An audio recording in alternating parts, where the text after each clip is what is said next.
최고위원회의 시작하겠습니다. 결국 이재명 대통령의 공갈 협박이 먹혀들었습니다. 특검 수사 때는 돈 받은 더불어민주당 인사들 명단까지 제출했는데 정작 재판에서는 단 한 사람의 이름도 밝히지 못했습니다. 오히려 실상은 더 명백해졌습니다.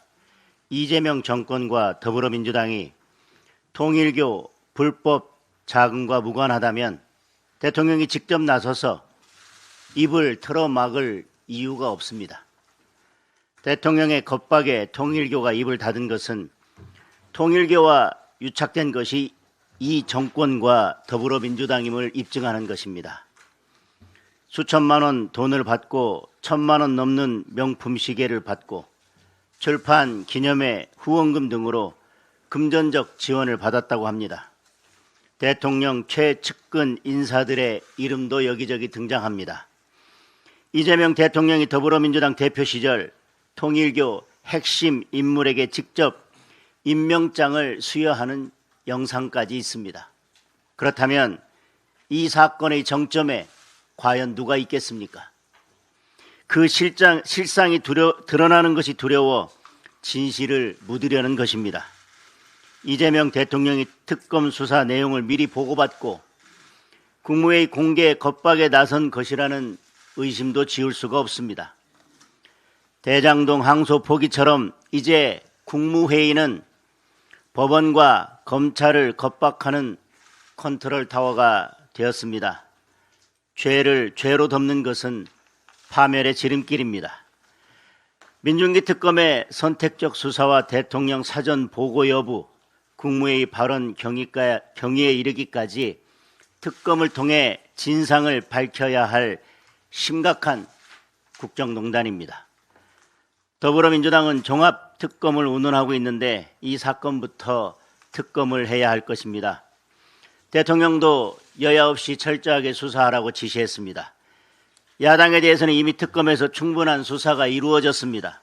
남은 것은 여당에 대한 수사입니다.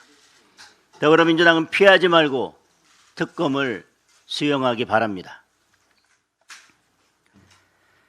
산업구조개혁은 타이밍입니다. 시기를 놓치면 산업 전반이 흔들리고 대한민국 경제의 미래까지 어두워집니다.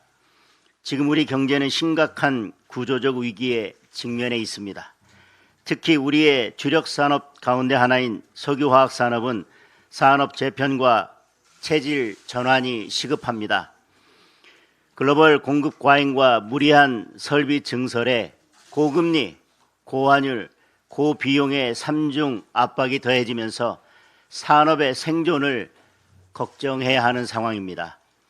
국내 3위 에틸렌 생산업체인 여천 NCC는 3공장 폐쇄를 검토하고 있습니다. 제대로 구조 조정을 하지 않으면 3년 안에 국내 석유화학 기업의 절반이 도산할 수 있다는 보스턴 컨설팅 그룹의 경고도 나왔습니다.